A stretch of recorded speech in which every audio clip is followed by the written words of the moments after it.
So I'm reading now from his response to an interview, I think Filmmaker magazine. David Lynch is talking now. Mulholland Drive started as an open-ended pilot. At a certain point, ABC saw that open-ended pilot and hated it. That could have been seen as a huge negative, but in fact it was a blessing. About a year later, Studio Canal is a French company, bought it from all the parties that were involved from the beginning. And it came time for me to really commit to making it into a feature movie.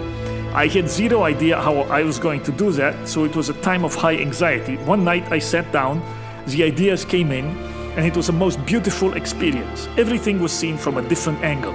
Everything was then restructured, and we did additional shooting.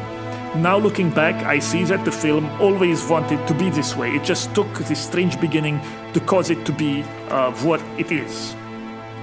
So this might explain some of the disjointed nature of movie, but a good artist can remake anything and rework a partial something into something else that's complete and beautiful.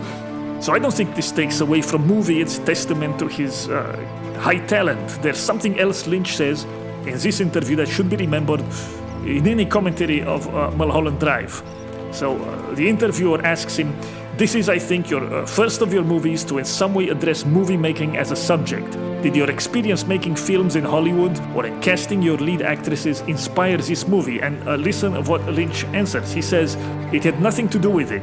I can relate to it, but it didn't come from personal experience. Sunset Boulevard is one of my favorite films. It's about Hollywood, but not the whole truth of Hollywood. The ideas in Mulholland Drive lead us into a section of the world of Hollywood, but the characters are not representational of all actors. They are just these particular actors or directors or whatever. And so you've got to be really careful." End quote. Right, okay, so he's against, I like this very much because he's against actually symbolic art, making representational in the sense that it's an allegory. That the characters stand for something else, some other type in a kind of explicit metaphorical sense. I'm very much against allegorical art and symbolic art.